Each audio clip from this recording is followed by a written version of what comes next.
For the third reading this morning, I've chosen a passage from Genesis chapter 28 about Jacob's dream at Bethel. Jacob left Beersheba and set out for Haran. When he reached a certain place, he stopped for the night because the sun had set. Taking one of the stones there, he put it under his head and lay down to sleep. He had a dream in which he saw a stairway resting on the earth with its top reaching to heaven, and the angels of God were ascending and descending on it. There above it stood the Lord, and he said, I am the Lord, the God of your father Abraham and the God of Isaac. I will give you and your descendants the land on which you are lying.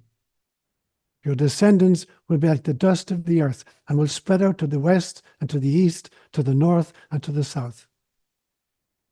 All peoples on earth will be blessed through you and your offspring. I am with you and will watch over you wherever you go. And I will bring you back to this land. I will not leave you until I've done what I've promised you. When Jacob awoke from his sleep, he thought, surely the Lord is in this place, and I was not aware of it. He was afraid and said, how awesome is this place? This is none other than the house of God. This is the gate of heaven. Early the next morning, Jacob took the stone he had placed under his head, and he set it up as a pillar and poured oil on top of it. He called that place Bethel, though the city used to be called Luz. These are words inspired by God. So for June and July, I chose the theme of walking and talking with God. And I wanted to incorporate the three great loves of my life: science, psychology, and spirituality. And so I've been an interplay between these three topics over the last few Sundays. So on June 30th, I looked at the science of life. And last week, I looked at the psychology of life. And today, I want to look at the spirituality of life. And I want to make 5 main points this morning. Firstly, I want to look at what I consider the stages from God to Homo Sapiens Sapiens. Secondly, I want to look at, I'm going to call it the Great Awakening, angels, avatars, and Bodhisattvas. The third point I will call, don't abandon Mother Earth. The fourth one I'll call profiling God. And then fifthly, I call it the Graph of Ascension. So firstly, the stages from God to Homo Sapiens Sapiens. Obviously, before there was time and before there was a cosmos, there was only God. But at some stage, if God is all there is, that's a very lonely place. And moreover, it is impossible to generate experiences. If there's nothing except yourself, you can't have experiences. And so at some stage, God creates fractals, holographic fractals of itself. And in Hebrew, they call that netzotzim, the sparks of the divine. And so God created this multiplicity of forms in order to generate opportunities to create experiences for herself.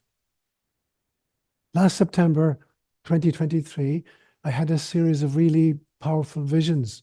And firstly, the first part of the vision was I saw that we were co-creators of a multidimensional cosmos, that these netzotzim, these souls that had been emanations from Source, that there was this huge big conference between God and the netzotzim, and they said, let's have fun, let's create a cosmos. And so God, together with the souls, created a multidimensional cosmos. And that was the first stage of the process. Now, the second stage was they wanted to become observers of this, not just to create something, but they wanted to take delight in the evolution of this cosmos. So the second stage is we are delighted observers of the joint handiwork between God and ourselves.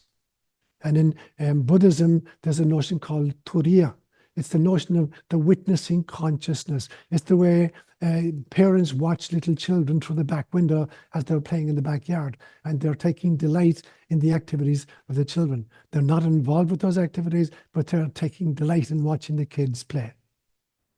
And then the third stage was, there was a decision to become participants. So these souls, they weren't content with just being observers of the cosmos. They wondered what would happen if we could become participants in this project.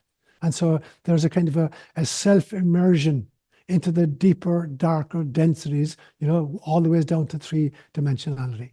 And so it's what cultural anthropology would call participant observers. You're not just at a distance taking notes, watching what the natives are doing. You become one of the natives, and you're a participant observer. You're observing what's happening, and you're also participating in what's happening. And in Buddhism, they'll call this notion Turiyatita. It's the ability to walk on both legs, both as the witness and the participant. And so when we made this decision, we took this deep, deep, deep dive into different levels of densification. And we became, in our case, three-dimensional beings. And then the fourth stage I saw was, I call it the grand forgetting. The fact that we're now inhabiting physical bodies and tiny little brains. And so from being cosmic beings, we've been shrunk down to this little spacesuit that you're wearing right now. And also, you're trying to comprehend the entirety of your experience with this little 3-pound laptop, this piece of wetware that you carry between your ears. And in order to do that, we have to create the concept of, or the illusion of time. And so because our brains are so small and we can't grok the entire gestalt, we have to break it up into bite-sized pieces and process them sequentially, thus giving rise to the illusion of time. And then fourthly, when we incarnate as human beings, we accept amnesia for who we really are, where we've come from, and what our purpose is. And we have to discover those in the process. We have to learn and to kind of understand these things. So that's the first point I want to make, the descent from a God right down to Homo Sapiens Sapiens. The second point, then, I call it the Great Awakening, angels, avatars, and Bodhisattvas. Now, within the scriptures, the Hebrew scriptures and the Christian scriptures, you have many angelic interventions. Now, the interesting thing to realize is that in biblical Hebrew, the word for dream and the word for vision are synonyms. So a dream is a vision you're having when you're asleep, and a vision is a dream you're having when you're awake. So they're they're synonyms, dreams and visions. So as you read through the scriptures, it's important to realize that dreams are not just kind of fantasies of the night, they're visions you're having when you're asleep. And so in the Old Testament, the reading I just gave you right now from Jacob's ladder, this is a dream that Jacob is having, but it's a real vision, that he's having. So it's a vision of the night, and it had a profound effect on Jacob subsequently. You have another character called Joseph in the Hebrew scriptures who interprets dreams, including the dream of the Pharaoh, this Joseph of the multicolored tunic, if you remember. So in the Hebrew scriptures, there are many instances of the God appearing to people in waking visions or in sleeping dreams. You have the same thing picked up in the New Testament. So we have Joseph having a dream of the night in which he's told not to be afraid to take Mary as his wife because the child she's conceived is by the Holy Spirit. And then Mary herself has a waking vision of the angel Gabriel. And you have Jesus in the desert having been assisted by angels after the temptations. So throughout the Hebrew and Christian scriptures, you have these angelic interventions constantly. You have this great notion in Catholic theology called the communion of saints. Now, I think it's a brilliant insight. The language they use is terrible, but the insight is extraordinary. And the insight is that beings at every stage of the process, all the ways from dense three-dimensional beings, all the way to kind of the seraphim at the very top, that all of them are in communion with each other, helping each other out. Now, the Catholic Church, unfortunately, used very poor languaging. And so it talks about three divisions. They talk about the church militant, which is us here on planet Earth, and then the church suffering, which is people in purgatory, and then the church triumphant, those who got to heaven. So the languaging is terrible, but the insight is great. That beings at every level and every order of this process are connected, and looking out for each other. And then in human history, you have this period when the avatars began coming among us. And in theology, this is called the axial age. And the axial age is basically between 800 BCE and 300 BCE. And all over the world, you've got this extraordinary outpouring of extraordinary individuals. So in China, you had Lao Tzu and Confucius, about 600 BCE. In India, you had Mahavira and you had the Buddha. In Persia, you had Zoroaster. In Israel, you had Isaiah and Jeremiah and many of the other prophets. And in Greece, you had people like Socrates and Plato. So the avatars began coming among us as real human beings during this period of time. It's my second point. The third point I'm calling, don't abandon Mother Earth. So when you look at the phenomenon of religions of various kinds throughout the ages and all over the world, there are basically two kinds of religions. The one is called the ascending religions, and the other is called the descending religions.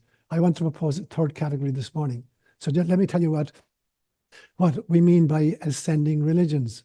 Ascending religions are very, very kind of male-dominated. There's a focus on God's transcendence and utter ineffability. There's a focus on the soul and the notion that the body is a trap. So Gnosticism, in some of its forms, will regard the physical body just as a trap. So all of the monotheistic religions and Hinduism and Buddhism would be ascending religions. It's about getting off the wheel of karma. It's about the journey home, getting back to heaven. It's about ascension back to where we came from, so that we can sit with God and say, wow, wasn't that fun? And start telling stories about our incarnational experiences. So they're the kind of the ascending religions. What I call the descending religions are much more female. There's a focus on God's immanence, not on the transcendence and the ineffability, but on the immanence of God. There's a focus on nature. They're very much nature-based. And there's a focus on the body, the physical body. And basically, the soul is either ignored or it's an illusion. So it's worshipping the here and now. It's saying, instead of, wasn't that fun? It's saying, isn't this fun? So there would be the descending religions. Now, I have a third version. I'm going to call it God and Gaia. So it's not just about spirituality. It's not just about escaping Earth and this 3D in order to find the divine, but it's awakening Earth and 3D to its own inner divinity, while at the same time ascending to transcendent divinity. So it's a both and. It's the union of the ascending and the descending religions. It's male and female. It's yin and yang. So when you look at the ascending religions are like a triangle pointing upwards, and the descending religions are like a triangle pointing downwards, and then the combination of those actually gives us the Star of David. And this is Jacob's ladder, the reading I chose this morning, because it's about angels ascending and descending. It's not about Jacob using the ladder to get to heaven. And it's not just about the angels using the ladder to get to planet Earth, but there's the ascending and the descending constantly. So there's this constant interplay between ascension and descent, because we're here to recognize the divinity of the earth itself and everything physical. So it's a both and system, not a neither or system. It's my third point. Number 4, I call it profiling God. Part of our problem is that we are dealing with the transcendence of God, and we're trying to force the transcendence of God into kind of 3D categories. And so we think that God is a person, and I believe that God is not a person. Now, the only relationship we can have with God is a personal relationship, because we are persons. And I've used this example many times. I live in the middle of the forest. I trek in the forest. I have a personal relationship with the forest, but the forest is not a person. But because I am a person, that's the only kind of relationship I can have with the forest. And in some senses, the only kind of relationship we can have with God is a personal relationship, even though God is not a person, and certainly not a trinity of persons. Secondly, I do not believe that God is a creator, that God goes into his laboratory on a Monday morning and decides to create elephants, and then on a Tuesday decides to create mosquitoes. So it's not a very famous the philosopher of the 2nd century, a guy called Plotinus. Many people would regard him as the greatest philosopher of all time. He said, I do not believe in creatio ex nihilo. I do not believe in creation from nothing. I believe rather in emanatio ab Deo. I believe in emanation from God. And that's certainly my position as well. That everything we see around us is not a discrete creation where God intervened and made something out of nothing, but rather that everything that exists is a manifestation of God. It's himself or herself. The third thing I do not believe about God is that God is a judge. That God is constantly, deciding between people and giving us thumbs up or thumbs down. That if God is love, there's no judgment possible by God. And fourthly, I do not believe that God is partisan. I do not believe that God chooses sides, that God is not interested in a particular ball game or a boxing match and is choosing the winner, that God is not partisan and decides to heal one person of cancer and let the other person die. That, we sign up for particular kind of earthly experiences, and that's what happens. And God does not intervene, except the God within each of us responding to the circumstances in which we find ourselves. And I look to, I have this theory about the stages of the evolution of our thinking about God. And the first stage, once we developed language skills about 70,000 years ago, we began talking about the gods, and it was always plural at that stage. And I would call that the era of the theologians. Theologians are people who speak about God. And then subsequently, you had the era of the priests. The priests are people who purport to speak to God. So now the theologians have established who God is, and now the priests are going to create prayers and rituals to make contact with this God. Stage 2. Stage 3 is the prophets. And the prophets are those who purport to speak on behalf of God to the rest of us. Then the 4th stage is the mystics. And the mystics do not speak about God. They don't speak to God. They don't speak on behalf of God. They speak as God. They recognize the inner divinity of all that is. And then finally, I would call it the non-dual mystics. And the non-dual mystics don't say anything. They keep their mouths shut. Because as Lao Tzu famously said, those who say don't know, and those who know don't say. So there's my quick profile of my understanding of God. Fifthly and finally, I want to look at an image I had just a few nights ago in a visionary experience. And I'm going to call it the Graph of Ascension. If you're sitting in a room right now, if it's a kind of a rectangular room in any way, I want you to look at one corner at the bottom where the 2 walls meet the floor. And look at that as kind of the 0 point of a 3-dimensional graph. So you've got an x-axis running to your right, and so it's where the floor meets the wall on your right. And you've got the y-axis running to your left. It's where the floor meets the wall on your left. And then you've got the z-axis running vertically, where the floor meets the ceiling.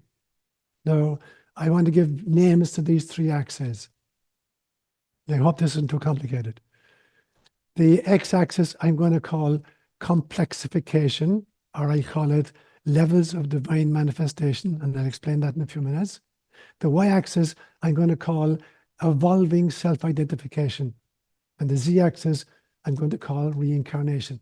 So let me explain what I mean by this. So the x-axis then, by which I mean complexification, life forms which are more and more complex than previous ones. So it begins with, a single cell. It gets more complex when cells get together and they create an organ. It's still more complicated when organs get together and create an entire organism, like a human being. It gets more complicated still when organisms get together and create a species, like Homo Sapiens Sapiens.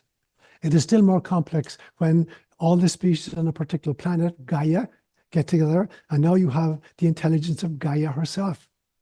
After that, you have a solar complexification, the complexity of a solar system. Then you have a galactic complexification, the complexity of a galaxy. And finally, you have the complex of the cosmos itself.